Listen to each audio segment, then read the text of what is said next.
Bismillahirrahmanirrahim. Assalamualaikum warahmatullahi wabarakatuh.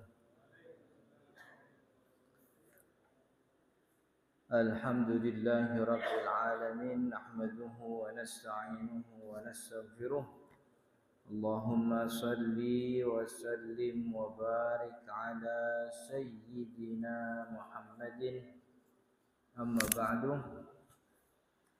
Qala al-musannif rahimahullahu ta'ala wa nafa'ana bihi wa bi'ulumihi fid dharain amin ya rabbal alamin.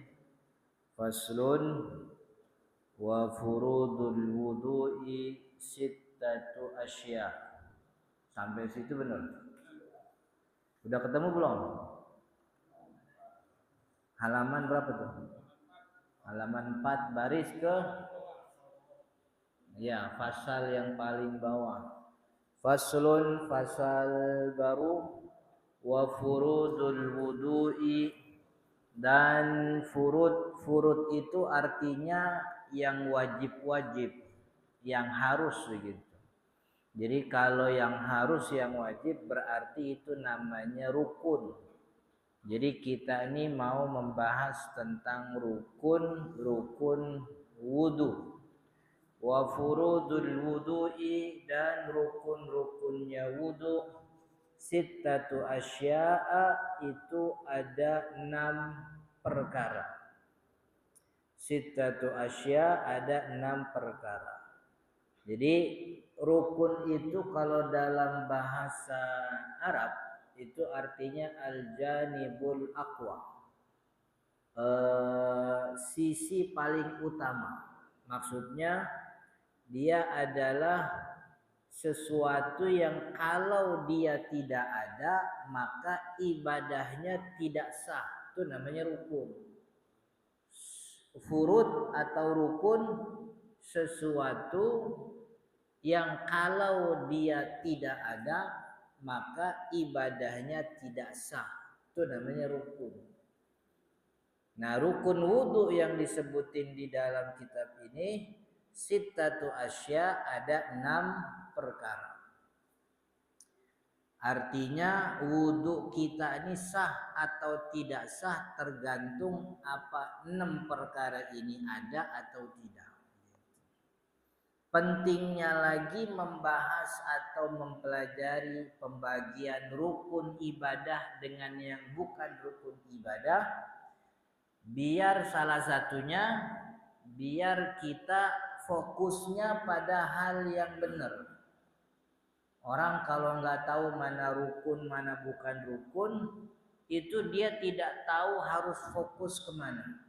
Tapi kalau tahu mana rukun mana bukan rukun, dia akan fokus terhadap rukun aja. Artinya tidak ada masalah kalau sunnah-sunnah tidak terpenuhi, sebab dia fokus di rukun dan itu menjadi fondasi utama.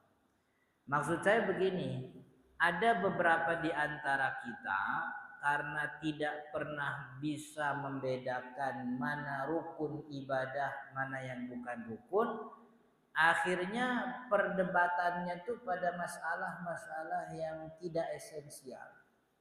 Contoh nih, dari dulu orang tuh ribut, nggak tahu kalau orang sini begitunya. Itu kalau sholat ngangkat tangannya sampai kuping apa sampai dada, kan gitu.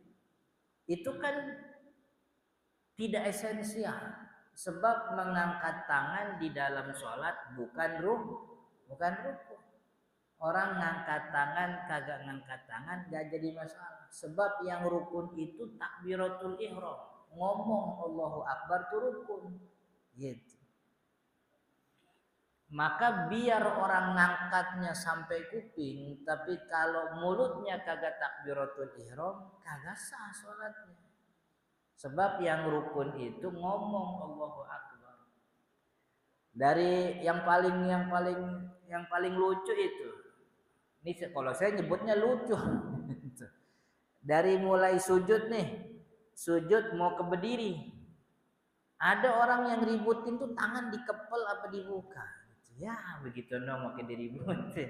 Itu mau naik dari sujud mau berdiri, itu tangannya dikepel apa dibuka. Kagak usah diributin gitu. Sebab mau dikepel mau dibuka tangannya, yang pasti ini orang sholat kudu naik, itu rukunnya. Dia ngepel kagak naik kagak sah sholatnya kan ya. Mau sujud kaki duluan apa tangan dulu kan gitu. Kata saya yang kaki dulu boleh, lutut dulu boleh, tangan dulu boleh. Yang kagak boleh kan kalau sujud pala duluan. Itu ngejeledak gitu namanya. Jadi karena belajarnya enggak pakai metode ini pembagian rukun, jadi enggak tahu nih mana yang rukun mana bukan rukun. Akhirnya semua dibabat semua. Maksudnya semua diributin. Padahal hal yang tidak esensial itu tidak perlu terlalu panjang perdebatannya. Nah, rukun wudu selain kita tahu mana kudu fokus di mana begitu, ini kan akhirnya membuat ibadah kita jadi efisien. Enggak makan waktu terlalu lama. Ini imam udah khutbah di mimbar. Khutbahnya udah lewat hampir setengahnya. Maksudnya hampir 10 menit udah lewat. Ini kita wudu ngantri masih lama, masih panjang. Keran wudunya ada 5, yang ngantri 50. Kan panjang tuh. Ini bisa dapat apa enggak? Kalau kita ngerti rukun wudu kan nggak usah lama-lama. Yang penting rukunnya aja. Emang waktunya ini tidak memungkinkan kalau kita lagi kondisi begitu. Di tempat wudu di mall misalnya itu kan sedikit keran. Sedangkan orang mall tuh kan datangnya seabrek, sekalian semuanya kan ya. Jam keluarnya jam 12. Jadi jam segitu semua baru datang gitu. Itu kalau nggak ngerti nih mana rukun, akhirnya dia memperlama, atau bisa jadi dia fokus pada sesuatu yang mestinya nggak usah serius-serius amat gitu. Jadi sampai kumur-kumurnya muterin airnya kayak siapa yang dulu saya muterin angin kan. Diputerin, buah itu muterin mulut aja lama banget. Padahal bukan rukun itu. Akhirnya yang lain nunggu kelamaan kan begitu. Padahal jadi bahas bedain pembagian ibadah rukun dan bukan rukun, ini membuat kita menjadi muslim yang kalau ibadah tuh tahu kudu fokus di mana. Tidak berarti meremehkan sunnah begitu, tapi dalam kondisi tertentu memang kita dianjurkan untuk mempercepat ibadah. Kayak lagi khutbah, imam lagi khutbah kan sholat sunnah nggak boleh lama-lama, kudu buru-buru sholat sunnahnya kan begitu. Wudunya juga sama. Nah biar ibadah sah mesti yang tertunaikan tuh yang penting rukun-rukunnya aja. Rukun wudu ada 6 perkara. Yang pertama disebutin di sini an-niyatu inda ghuslil wajhi, yaitu niat inda ketika ghuslil wajhi membasuh wajah. Inda ghusli al-wajhi ketika membasuh wajah. Jadi rukun yang pertama adalah niat. Dan niatnya itu ketika membasuh wajah. Nah, kenapa niatnya ketika membasuh wajah? Sebab begini, di dalam apa yang disebutkan oleh Nabi Muhammad SAW itu kalau dalam rangka ibadah Nabi Muhammadnya nyebutnya niat. Innamal a'malu binniyat. Kalau secara bahasa Indonesia kan sesungguhnya setiap amal ibadah itu bergantung kepada niat. Niat itu kan kalau dalam kamus bahasa Indonesia itu motivasi atau rencana yang ada di dalam hati sebelum mengerjakan sesuatu. Tapi di dalam perkataan Nabi, apa yang dimaksud dengan motif atau keinginan itu juga disebutkan tapi dengan kata-kata yang berbeda. Nabi Muhammad pernah menyebut man hamma bihasanatin. Siapa yang hamma ingin mengerjakan kebaikan walam ya'mal dan belum mengerjakan kebaikan tersebut, kutibat lahu hasanah, maka dihitung keinginannya satu kebaikan. Tapi dalam hadis lain Nabi Muhammad menyebut keinginan juga azam. Ain zai mim, azam. Maka ulama membedakan nih apa yang dimaksud dengan ham, apa yang dimaksud dengan azam, apa yang dimaksud dengan niat. Kalau ibadah rukunnya niat. Nah, apakah niat sama dengan azam? Beda. Ulama memberikan spesifikasi khusus bahwa niat itu disyaratkan pertama, niat itu harus keluar dari orang muslim. Kalau dia bukan muslim enggak sah niatnya. Maka pada ibadah-ibadah yang butuh niat, orang non muslim kagak boleh. Kemudian niat itu haruslah orang yang mukallaf. Mukallaf tuh ini bagi sebagian ibadah, sebab ada beberapa ibadah yang tidak perlu mukallaf. Mukallaf tuh balik berakal.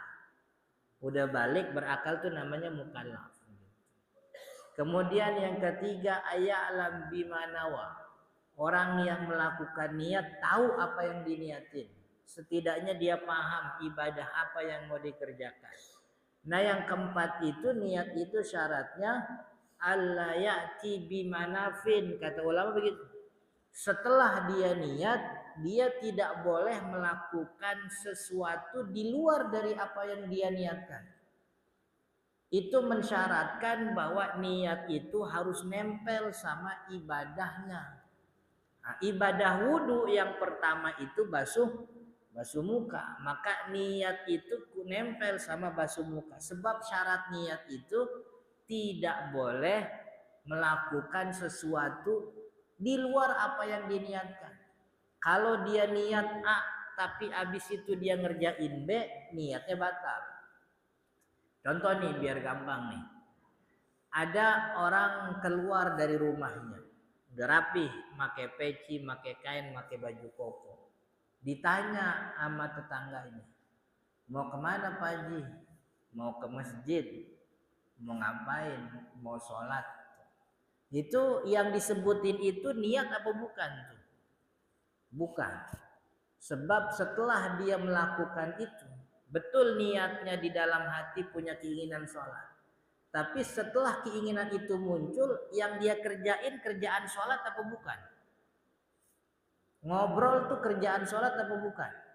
Bukan. Jalan kaki kerjaan sholat apa bukan? Ketemu orang kemudian dia say hello, kerjaan sholat apa bukan? Berarti setelah keinginan sholat muncul di dalam hati, dia masih mengerjakan pekerjaan yang bukan sholat. Makanya yang tadi di rumah tuh bukan niat. Karena niat, setelah orang niat kagak boleh ngerjain sesuatu kecuali yang dia niatin. Maka itu niat itu adanya nempel sama awal ibadah. Kira-kira paham? Ya. Jadi yang di rumah tuh bukan niat, itu namanya kalau bahasa kita kepengenan doang. Kepengenan aja, pengen sholat. Tapi sholat gak? Belum, sholat bentar. Gitu. Kalau kemudian dia batalin boleh gak? Nggak usah dibatalin, orang dia ngobrol aja udah batal niatnya, kepengenannya itu. Lagi keluar dari rumah nih, mau kemana Ji? Mau ke masjid. Mau ngapain? Mau sholat. Kata temennya, oh Haji Fulan lagi bagi-bagi duit di rumahnya gitu. Kira-kira lurus ke masjid apa belok ke rumah Haji Fulan? Belok. Boleh apa enggak? Boleh, orang belum sholat kan ya. Itu bukan niat. Ini contoh lagi sederhana. Orang yang berangkat haji, berangkat umroh, begitu. Itu kan ketika nyampe Madinah, ganti baju ihramnya di mana? Kalau di Madinah biasanya di Bir Ali, kan ya. Datang ke Bir Ali, ganti baju ihram, sholat sunnah ihram, kemudian ada yang niatnya di bis, ada yang habis sholat bareng-bareng tuh sama apa muto pembimbingnya, gitu. Itu yang disebutin tuh labbaik Allahumma umratan nawaitul umrata wa ahramtu biha, itu niat itu. Kalau ditanya, emang dari rumah kagak pada niat? Itu kan bikin ratiban, ngundang orang kan ya, belanja sono sini rapi-rapi, niat apa bukan? Bukan, itu kepengenan doang. Yang namanya niat itu mesti di awal ibadah. Yang namanya orang haji, orang ihram, awal ibadahnya bukan di rumah. Awal ibadahnya di mikot, kan ya. Makanya niatnya di mikot. Nggak bisa niatnya di rumah, begitu. Sebab yang namanya niat tidak boleh melakukan sesuatu kecuali apa yang diniatin. Maka agar syarat itu terpenuhi, begitu, ini niat sama ibadah kudu nempel, mesti di awal ibadah. Sholat niatnya sebelum takbiratul ihram, bareng sama takbiratul ihram. Kalau susah sebelum takbiratul ihram, tapi jangan ada jeda, begitu. Wudu ketika basuh muka, mandi ketika guyuran pertama, itu sebab ini bedanya niat sama keinginan. Nah orang sekarang tuh berada males nih belajar niat nih, katanya ribet amat niat begitu. Kata begitu. Emang kudu begitu. Emang Nabi Muhammad ngajarinnya amal itu tergantung niat. Tapi Nabi Muhammad nyebut ada azam, ada humum, ada somam. Itu bahasa yang kalau diartiin artinya keinginan semua itu dalam bahasa Indonesia. Nah, maka ulama pilih-pilih yang kalau ibadah Nabi Muhammad nyebutnya apa ya? Niat. Begitu. Itu yang membedakan niat dengan kalau kita kan niat semuanya. Apa maksudnya niat tuh kalau udah di Indonesia akhirnya jadi semuanya kan, jadi keinginan, ada motif lah begitu.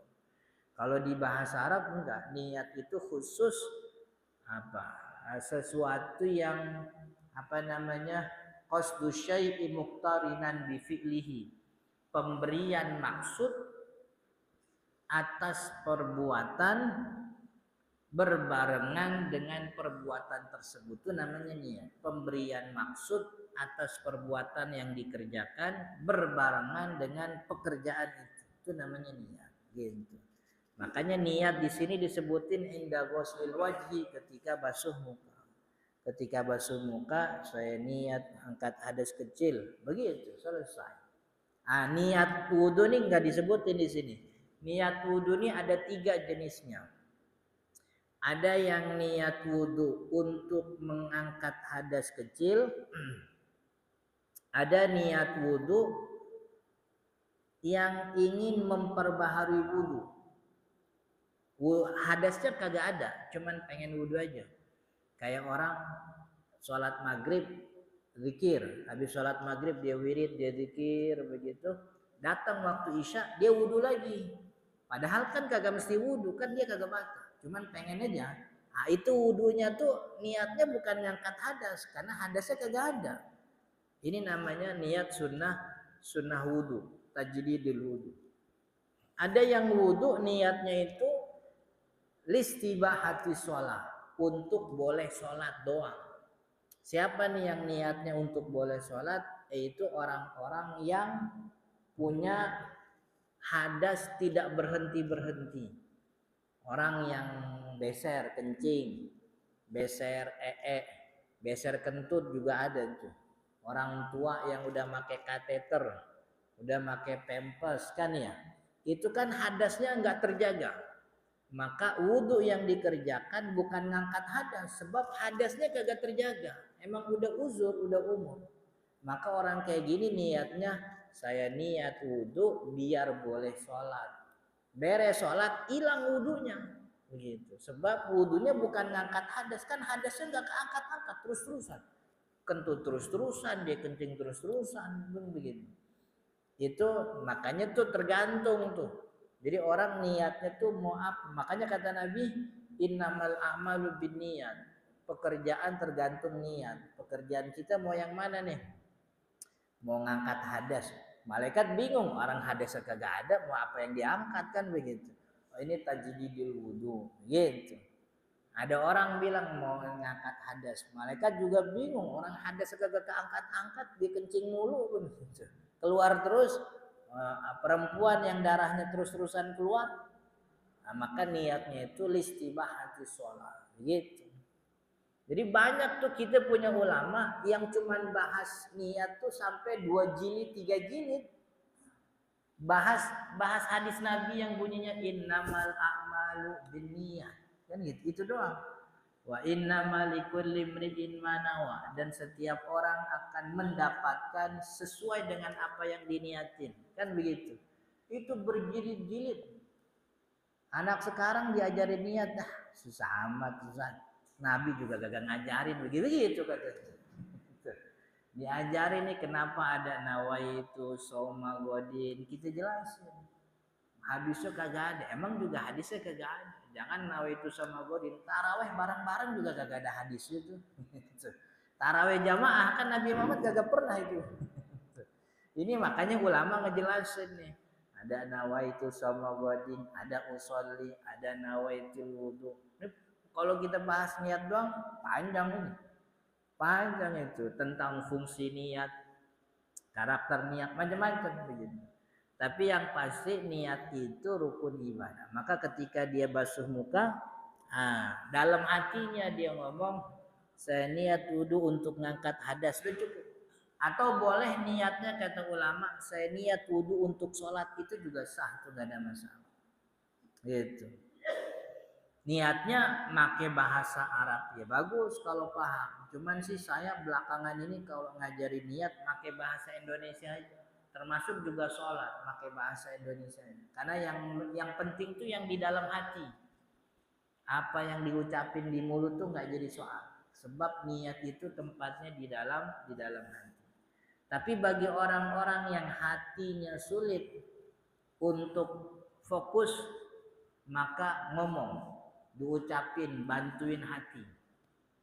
Sebab hati kalau disuruh ngomong sendiri kadang-kadang bingung sendiri dia. Kudu dibantu pakai mulut. Kayak apa namanya, orang lagi ngitung nih, dalam hati lagi ngitung, diajak ngobrol sama temennya, hilang itu hitungan itu. Bener apa enggak? Disuruh bininya tukang jualan nastar waktu Ramadan. Disuruh masukin nastar tuh ke toples masing-masing 50 biji. Man ngitungnya gak pakai mulut. Ngitungnya dalam hati aja. Ditegur sama bininya. Udah berapa bang? Gue lupa. Lu sih makin manggil gitu.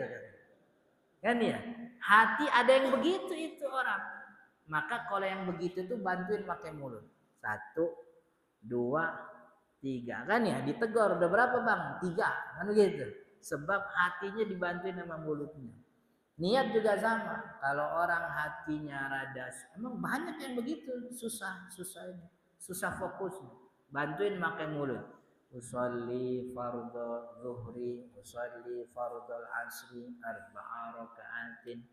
Cuman kalau mulut udah ngomong, itu hati sambil ngikut. Udah sekali aja beres gitu, nggak usah diulang-ulang. Sebab kalau diulang-ulang tuh gangguin orang yang lain. Gangguin orang lain. Jadi itu kenapa niat harus ada di awal ibadah. Jadi ketika basuh muka. Kemudian yang kedua, rukun yang kedua, wa ghuslul wajhi. Ghuslu itu artinya membasuh al-wajhi, muka. Yang namanya membasuh itu artinya sayalanul ma, mengalirkan air. Maka kalau timbang dicepretin doang belum, atau pakai tangan kita yang basah belum. Jadi yang namanya ghusl itu mengalirkan air, guyur airnya begitu. Jadi mengalir ke anggota tubuh yang wajib dibasuh. Nah yang namanya wajah nih, muka nih dari kalau panjangnya tempat tumbuh rambut sampai bertemunya 2 tulang rahang. Nih dagu yang keras-keras nih, ini muka nih. bagian dari muka. Ini yang keras nih tulang, muka, kudu dibasuh. Tempat tumbuh rambut sampai dagu, lebarnya kuping ketemu kuping. Tuh gitu. Jadi apa namanya rambut nih, apa namanya nih kalau di sini nih, itu muka. Ya ini muka wajib kena. Tapi kalau udah di sini nih bukan muka nih, ini di bawah leher nih. Karena udah bukan bagian, pokoknya nih batasnya nih apa namanya nih, tulang rahang. Gitu, tulang rahang. Jadi ini tempat tumbuh rambut. Tempat tumbuh rambut biasanya kebanyakan orang. Artinya kalau ada orang yang botak, kan bingung tuh nyari tempat tumbuh rambutnya kan. Ini tempat tumbuh rambut biasa orang tuh habis jidat. Ya, dari situ dia apa namanya basuh mukanya, dialirin. Pakai semprotan juga bisa. Disemprot, nanti kan kalau disemprot terhadap banyakan airnya ngalir. Itu cukup itu. Gitu. Itu namanya al-ghusl, ghuslul wajh. Kemudian selanjutnya ghuslul yadaini, membasuh kedua tangan, al-yadaini kedua tangan, ilal mirfaqaini, sampai siku-sikunya sekalian. Gitu. Mirfaqaini kedua siku. Jadi disebutin sampai siku sebab kalimat yadaini dalam bahasa Arab yadain ini sampai pergelangan doang nih. Ini namanya tangan. Kalau kita yadun bahasa Arabnya, bahasa Indonesia tangan nih sampai sini doang. Makanya dipanjangin, disebutin ilal mirfaqo ini sampai siku sekalian. Supaya jangan nganggap kalau wudu cuman sampai pergelangan. Kan ada ayat Al-Quran di mana yang bunyinya as-sariqu was-sariqatu faqta'u aydiyahuma. Pencuri laki, pencuri perempuan, potong tangannya. Nah, itu yang dipotong dari mana ke mana tuh? Dari ujung jari sampai sini pergelangan. Itu emang bahasa Arab tuh yadun itu sampai sini. Makanya sama Allah Al-Quran disebutin wa aydiyakum ilal marafiq. Tangan kalian sampai siku. Supaya jangan nganggep ini gitu. Jadi sampai siku. Sikunya sekalian masuk. Artinya sikunya wajib dibasuh juga. Jadi jangan dibiarin. Kalau yang kita dapat contoh dari Sayyidina Abu Hurairah wudu nih. Dalam satu hadis Abu Hurairah pernah wudu, lalu setiap tangan Abu Hurairah basuhnya sampai sini nih, sampai setengah apa nih namanya nih? Kalau Indonesia apa ya nih namanya? Kan ya? Kalau bahasa Arab ada namanya nih. Ini bahasa Arab nih namanya yadun. Dari pergelangan sampai siku namanya apa namanya? Mirfak ini sikunya. Tapi dari pergelangan sampai sini namanya adud. Nah, dari sini sampai sini ada sampai apa namanya adud. Ini apa? Ini kesini nih beda lagi nih. Saya lupa namanya gitu. Jadi 3 potong tangan ini namanya ada masing-masing. Gitu. Ini dari pergelangan sampai siku namanya sa'id.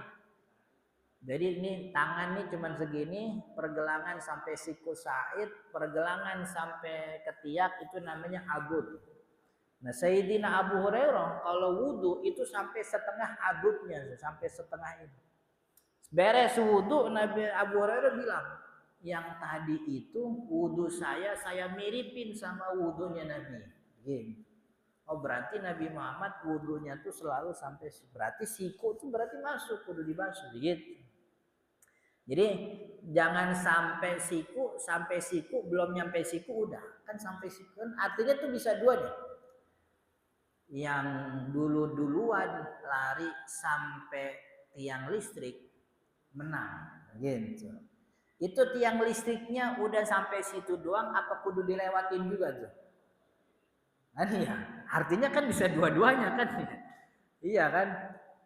Makan tuh ayam sampai palanya. Itu palanya itu dimakan juga apa emang sisain palanya doang? Itu artinya sampai itu begitu. Makanya sampai di sini diartiin sama ulama sekalian bersamaan sikunya juga gitu. Jadi kalau di Al-Qur'annya kan ilah. Nah, ilahnya tuh diartiin ma'iyah bersamaan. bersamaan siku. Jadi siku kudu kena. Iya. Kemudian yang ke 1 2 3 4. Yang keempat wa mashu. Kalau wajah goslu, tangan goslu. Kalau ini mashu. Wa mashu ba'dir ra'si, mashu menyapu atau mengusap. Mengusap ba'di sebagian ar-ra'si sebagian kepala. Bedanya membasuh sama mengusap, kalau membasuh mengalirkan air. Tapi kalau mengusap nggak usah ngalirin air, tangannya aja basah. Tangannya dibasah nih, basahnya juga nggak lepek, yang penting basahnya. Palanya diusap. Dah, itu udah cukup. Bahkan nggak pakai tangan juga boleh. Lagi males nih pakai tangan, ada daun basah. Gitu, nggak apa-apa. Nah itu ada ada pakai tangan orang juga nggak apa-apa tuh, tangan orang lagi tangan basah, gitu itu nggak apa-apa tuh. Yang penting mengusap, yaitu mengusap dengan tangan yang basah, gitu. Jadi nggak perlu diguyur pala tuh. Jangan kayak anak bocah kalau wudhu tuh lepek sebadan badan. Jadi dia nganggapnya muka diguyur, pala juga diguyur. Padahal tangannya aja yang basah diusap. Sebagian kepala, pokoknya sebagian kecil dari rambut dari pala kita ini udah cukup. Jadi nggak perlu semuanya. Yang mengusap semua itu mazhabnya Hambali. Jadi kalau kita pernah lihat ada orang mengusap kepala seluruhnya, itu Imam Ahmad bin Hambal begitu. Rukunnya Imam Hambali begitu. Tapi kalau mazhab Syafi'i enggak, cukup sebagian kecil aja. Gitu. Yang penting rambut yang ada di pala. Orang kalau rambutnya gondrong, ditarik ujung rambutnya dibasahin, kagak sah. Itu bukan ngusap pala, namanya ngusap rambut. Gitu. Jadi sebagian aja. Kalau semuanya bagus, cuman sedikit aja sah. Sebab dulu Nabi Muhammad SAW itu pernah wudunya tuh, nih Nabi Muhammad pakai apa kalau bahasa orangnya? Udeng-udeng. Kalau orang Betawi dulu nyebutnya ikal kan gitu. Ini udeng-udengnya dinaikin dikit, kemudian tangan basahnya ngusap nih ujung rambutnya nih. Begitu doang. Kalau Nabi Muhammad melakukan seperti itu, berarti kepala kagak kudu semuanya. Sebab Nabi Muhammad begitu doang. Berarti yang namanya kepala sebahagiannya aja, sedikit aja. Itu sudah sah begitu. Dan ini pala bagian mana aja nih tangan kita. Ini rambut yang depan udah kelimis pakai minyak rambut kan sayang begitu ya. Yang belakang juga nggak apa-apa, tangan basah, poles yang belakang. Yang penting pala gitu ya. Kalau ini tengkuk nih bukan pala nih, leher nih gitu. Ini juga bukan pala. Pokoknya pala nih. Pala ini yang nutupin tengkorak pala itu yang disebut kepala begitu. Itu rukun yang keempat. Tadi kita bilang rukunnya ada 6. Yang keenam wa ghuslur rijlaini, membasuh. Basuh lagi pala itu usap, kalau kaki basuh lagi. Jadi muka basuh, tangan basuh, pala usap. Wa ghuslur rijlaini, dan membasuh kedua kaki ilal ka'baini, sekalian sama mata kakinya gitu. Sama kayak tangan tadi. Dulu Sayyidina Abu Hurairah wudunya sampai betis, setengah betis dia wudu. Kemudian itu ya, jadi jangan sampai wudunya cuman depannya doang gitu. Jadi kudu dibulak-balik. Seluruh bagian kaki dari mulai ujung jari, tumit sampai mata kaki wajib dikenakan air gitu. Kemudian yang keenam yang terakhir, wat tartibu, tertib sesuai urutan. Yang tadi tuh niat basuh muka, basuh tangan, ngusap pala, basuh kaki, ini sesuai urutan. Jadi kagak boleh kaki duluan, kagak boleh tangan duluan, nggak boleh pala duluan, ngurut. Tertib itu artinya berurutan. Jadi wudu itu harus berurutan ala ma dzakarna, sesuai dengan apa dzakarnahu yang kita sebutkan tadi. Itu namanya rukun wudhu. Jadi rukun wudhu segitu doang. Berarti kalau dijumlahin anggota tubuh yang masuk dalam kategori rukun wudhu cuma 4. Muka, tangan, kepala, kaki. Udah itu. Jadi kumur-kumur bukan rukun. Ini kuping juga bukan rukun. Yang rukun cuma 4. Muka, tangan, kepala, kaki. Begitu. Wallahu ta'ala alam. Insyaallah kita lanjut di pertemuan akan datang tentang sunanuhu, sunnah-sunnahnya wudu, insyaallah. Sampai di sini. Kalau ada yang mau bertanya silahkan. Ada pertanyaan?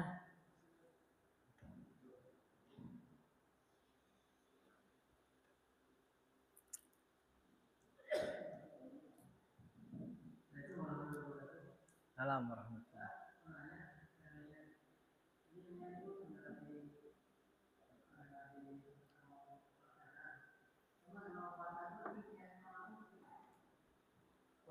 Ya.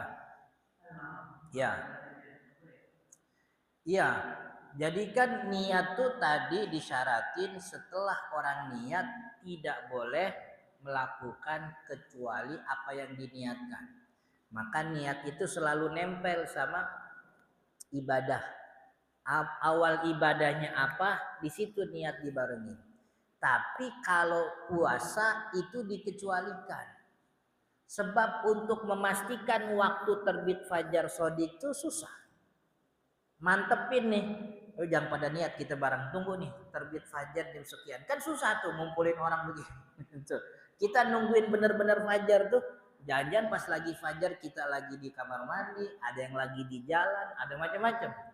Maka kata ulama karena menetapkan fajar shodiq itu. Artinya kita benar-benar nungguin fajar shodiq. Terus kita niat puasa. Itu kan susah.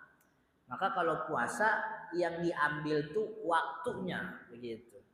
Karena terbit fajar tuh awal pagi, maka sebelum pagi itu malam. Nah, berarti malam itulah niatnya puasa. Baik itu puasa sunnah atau puasa wajib, begitu. Jadi karena untuk memastikan kan waktu awal puasa kan terbit fajar shodiq subuh. Gitu kan? Cuman apa ya kita nungguin benar-benar kudu pas banget subuh kan susah ya. Gitu. Makanya ulama bukan ulama, Nabi Muhammad yang nyebut. Nabi Muhammad man lam yubayyiti siyama qabla tulu'il fajri. Nabi Muhammad yang bilang begitu. Siapa yang tidak berniat sebelum terbit fajar. Jadi kalau puasa niatnya enggak presisi pas terbit fajar. Tapi yang penting sebelum terbit fajar. Terbit fajar itu awal pagi, maka sebelum pagi namanya malam. Nah, malam itulah namanya waktu niat puasa, baik puasa wajib atau puasa sunnah begitu. Oke? Ada lagi? Ya. Ini pengalaman saya juga beberapa waktu saya mudik itu Pak, di rest area itu penuh orang mau sholat Jumat kebetulan. Nah, itu mau ambil wudhu aja itu susahnya minta ampun. Aku maksudnya saya terus niat saya pakai tayamum itu bisa nggak ya? Tayamum. Iya. Jadi sebab tayamum itu salah satu kan tayamum itu sebabnya cuma 2 sebenarnya. Yang satu air tidak ada, yang kedua air dianggap tidak ada. Inti orang boleh tayamum itu sebabnya 2. Pertama air tidak ada, benar-benar kagak ada.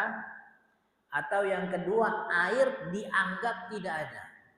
Nah dianggap tidak ada nih pertama orang sakit. Kalau dia pakai air bahaya. Airnya ada tapi dianggap tidak ada. Itu yang istilahnya tidak ada secara syar'i. Airnya mah ada, cuman secara syar'i air kagak dianggap sebab orangnya sakit. Termasuk orang yang boleh menganggap air tidak ada adalah orang yang sudah di ujung waktu sholat. Kalau dia wudhu malah waktu sholatnya keluar. Waktu sholatnya malah hilang. Gitu. Udah datang nih, maksudnya misalnya orang namanya orang musafir repot, beres-beresnya tuh udah mau waktu zuhur, udah tinggal 5 menit lagi. Nanya sama orang, sumur air di mana ya? Oh, jalan kira-kira 5 menit. Nah, jalan sono habis waktu kan ya. Orang tuh boleh tayamum begitu. Sebab orang ini bagi syariat air dianggap tidak ada. Sebab keberadaan air malah membuat dia lewat dari waktu sholat. Tapi kalau orang musafir, kita nih kalau kasus musafir orang mudik, itu saya nggak nganggapnya boleh tayamum. Sebab kan bagi orang tersebut emang kagak wajib Jumatan. Ya udah nggak usah buru-buru wudhu, nyantai aja. Sebab musafir kagak wajib Jumatan. Dan musafir punya keringanan untuk menjamak sholat. Zohor asar dijamak. Pengen zohor asar di waktu zohor. Dia datang rest areanya penuh. Udah ntar aja dah zohor asar waktu asar. Kan enak tuh musafir. Gitu. Maka bagi musafir sejatinya tidak punya alasan. Kalau musafir kita zaman kita begitu ya. Musafir kita nih naik mobil, naik kereta, naik pesawat. Itu tidak punya alasan untuk tayamum dalam arti waktu sholatnya habis. Jadi ya berarti besok-besok begitu aja. Kalau kita musafir nyantai. Kalau emang dapat Jumatan, alhamdulillah habis Jumatan sholat asar bisa. Maksudnya jamaknya habis Jumatan. Tapi kalau nggak mau Jumatan, ntar aja langsung zohor asar boleh. Atau nanti ditunda sampai waktu asar, zohor asarnya di waktu asar juga nggak ada masalah. Begitu. Yang penting tayamum itu hanya boleh bagi orang yang memang air tidak ada atau air dianggap tidak ada bagi dia. Salah satunya tadi, dia airnya tuh membahayakan atau juga waktu sholatnya habis kalau dia menuju tempat-tempat air begitu. Oke? Ada lagi? Mana? Ya. Assalamualaikum warahmatullahi wabarakatuh.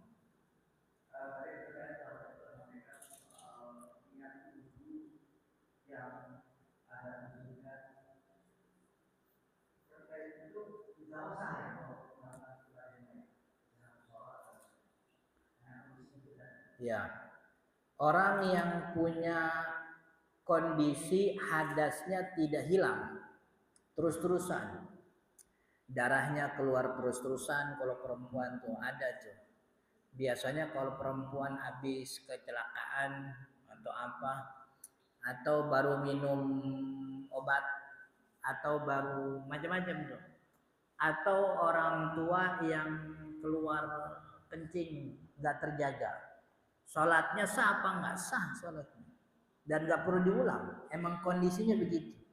Yang penting orang kayak gini nih, wudunya tadi, wudunya niatnya bukan angkat hadas, wudunya niatnya tuh listibahati sholat, biar boleh sholat. Kemudian wudunya kagak boleh nyimpen. Zohor jam 12, kagak boleh dia wudu jam 11. Nah, wudunya tuh waktunya. Ketika datang waktu sholat, ya wudunya di waktu itu. Setelah wudu kagak boleh ngobrol. Habis wudu tidak boleh jeda, langsung ibadah sholat gitu. Jadi nggak boleh ditunda. Setelah sholat hilang wudunya udah nggak bisa dipakai lagi. Kecuali kalau sholat sunnah boleh. Tapi kalau sholat wajib udah nggak ada.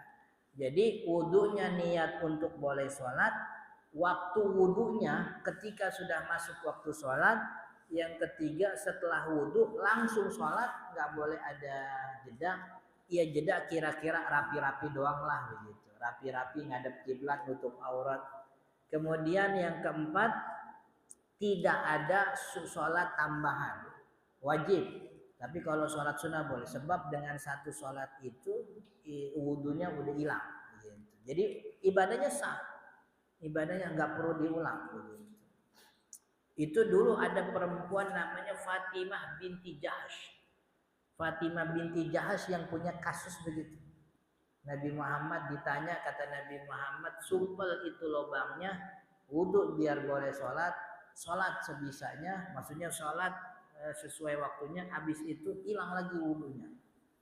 Makanya itu yang disebut dengan istilah daimul hadas, orang yang hadasnya terus-terusan begitu. Jadi ibadahnya Nabi Muhammad nggak nyuruh nanti kalau udah sehat pulang sholatnya, enggak. Pokoknya Nabi Muhammad begitu. Karena Nabi Muhammad nggak nyuruh pulang, berarti sholatnya sah. Gitu. Oke? Ada lagi mana? Assalamualaikum warahmatullahi wabarakatuh.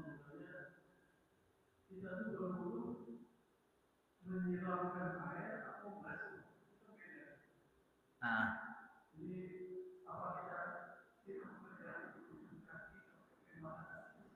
ya.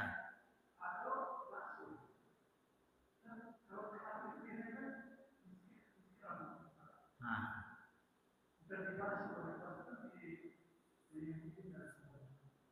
ya. Sebenarnya tuh yang salah bahasa Indonesia aja sebenarnya. Kalau bahasa Arabnya benar, goslun sama mashun. Goslun itu mengalirkan air, gitu. Mashun itu menyapu anggota tubuh dengan kain basah, dengan tangan basah. Kalau diartiin goslun itu, sebenarnya saya juga kurang setuju tuh, sebab bahasa kamus bahasa Indonesianya mengalirkan air itu namanya membasuh. Di banyak pikiran orang membasuh tuh bukan guyur, basuh tuh begini basuh, gitu, gitu kan maksudnya begitu Pak. Jadi sebenarnya kalau ngikutin bahasa Arab itu mengalirkan air. Mengalirkan air tuh caranya kalau di Indonesiain jadi membasuh. Cuman bagi sebagian orang membasuh tuh begitu tuh, basuh, gitu. Ngusap gitu. Yang penting mengalirkan air. Mengalirkan air itu disiram bisa, diguyur bisa, atau tangannya masuk ke dalam bak mandinya juga itu namanya membasuh. Itu termasuk mengalirkan air. Cuman kalau untuk nyelemin tangan kakinya ke bak, syaratnya baknya kudu yang 2 kulah lebih. Nggak boleh yang kecil. Kalau ember kecil nggak bisa. Jadi sebenarnya tidak penting apa disiram apa diguyur, yang penting air mengalir ke anggota tubuh itu. Caranya bagaimana? Mau pakai keran boleh, pakai gayung boleh, mau dimasukin tangannya ke bak boleh begitu. Cuman memang di Indonesia yang sesuai EYD, ejaan yang disempurnakan, mengalirkan air tuh tulisannya membasuh. Makanya ditulis saya kan juga nulis buku tata cara wudhu pakai bahasa Indonesia tuh. Saya juga tulisnya membasuh gitu. Tapi di bab sebelum masuk babnya tuh ditulis membasuh sama dengan mengalirkan air. Mengusap sama dengan menyapu anggota tubuh dengan tangan basah gitu. Supaya dijelasin kepada orang-orang seperti itu. Oke? Ya.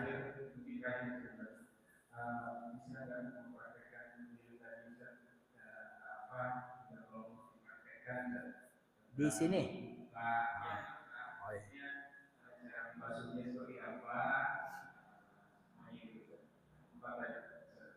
Ya. Nih. Di sini aja. Jadi kalau kita pakai air keran tuh enak tuh. Jadi ini karena tempat tumbuh rambut awal bagian dari muka, maka kalau wudhu ininya dinaikin. Gitu. Kemudian tadangin air. Sambil nadangin air, kemudian dijalankan ke yang sunnahnya sebenarnya muka itu bagian awalnya jidat. Jadi ketemunya jidat dulu. Tapi kalau mau langsung pipi juga nggak apa-apa. Cuman yang enak tuh jidat. Yang paling afdol tuh kan tadi niatnya bareng sama basuhan pertama. Maka jidatnya ditempelin, begitu. Sambil nempelin sambil niat. Saya niat wudhu untuk mengangkat hadas kecil. Begitu. Nah, gitu.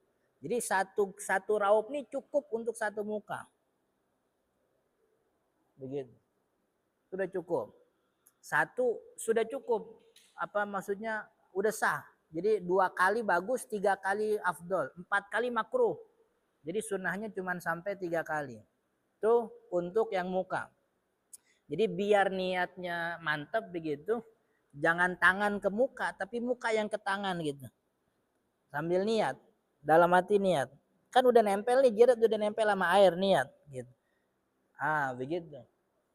Itu yang pertama. Kemudian kalau tangan itu juga sama. Jadi tidak ada keharusan dari sini ke siku apa dari siku yang mana aja. Ada bak mandi gede kita celemin begitu tangan udah sah. Nah, cuman kalau yang bagus memang airnya dikumpulin nih, kemudian kanan dulu, lalu dialirkan. Ini yang tangan kiri ngeratain. Itu satu raupan tuh cukup udah. Gitu. Satu raupan cukup. Kemudian tangan kiri lagi dikumpulin, dialirkan begitu. Yang pasti sikunya kagak boleh, nggak kena, harus kena sikunya begitu. Nah, untuk setelah itu kan kepala. Kepala kan yang penting tangannya basah. Ini tangannya dibasahin dengan, jadi tangan basah nggak boleh basah dari basuhan tangan tadi. Kalau basah dari basuhan tangan tuh mustakmal. Maka diambil air baru lagi. Ambil air baru, kemudian apa bahasanya tuh? Kepret. Dikepret biar nggak terlalu repek. Cukup usap sebagian kepala. Yang paling bagus sih 2 tangan kan. Ini dua-duanya basah, jempolnya di sini, kemudian tutupin palanya pakai kedua telapak tangan.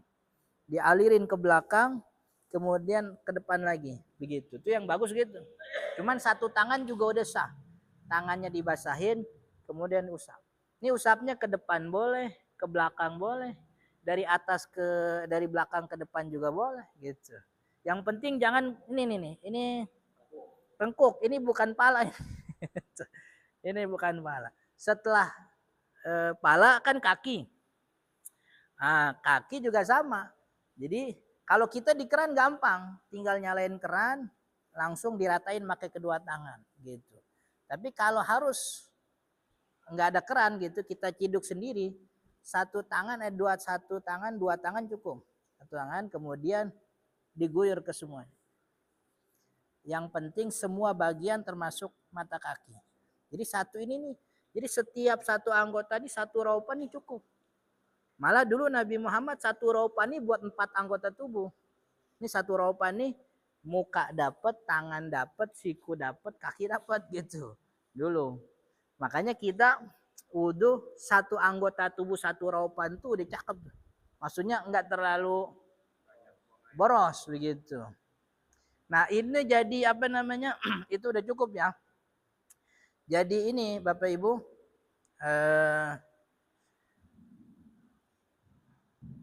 solusi buat orang yang kebingungan entah di perjalanan atau di kantor mungkin. Itu wudu kita bisa pakai botol spray. Botol spray yang ukuran berapa mili itu?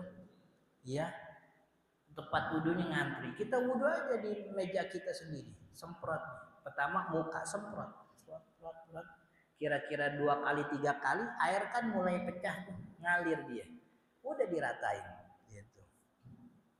Tapi kalau 1 kali kan belum tuh. Kalau 1 kali belum memenuhi apa yang disebut gosel. Karena gosel itu harus air mengalir di anggota tubuh.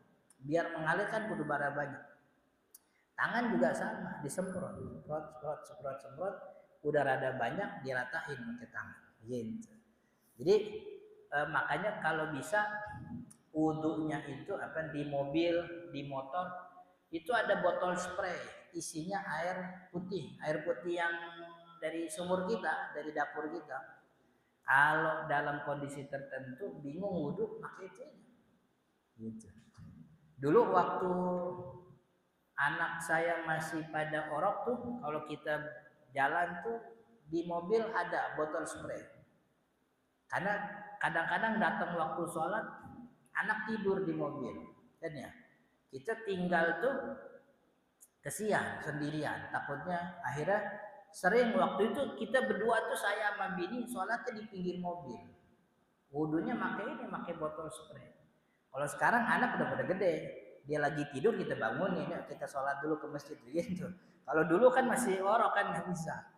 Jadi dulu bawa botol botol spray di apa namanya di mobil atau di motor begitu. Sejadah kan kita punya di mana-mana ada, tinggal gelar sejadah.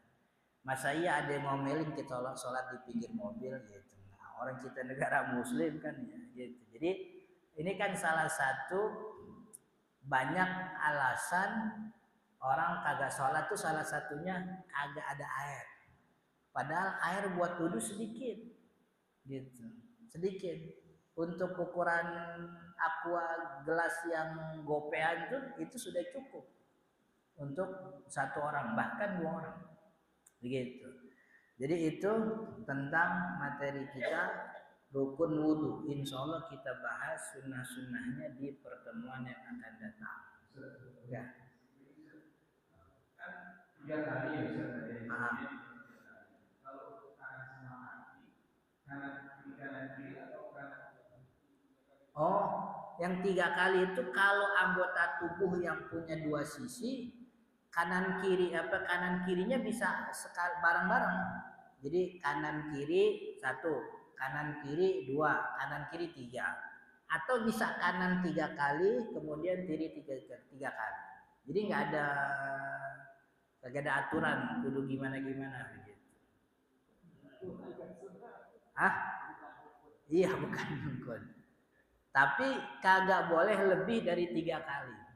Nah, makruh lebih dari 3 kali hukumnya makruh. Subhanakallahumma wa bihamdika asyhadu an la ilaha illa anta astaghfiruka wa atubu ilaik. Assalamualaikum warahmatullahi wabarakatuh.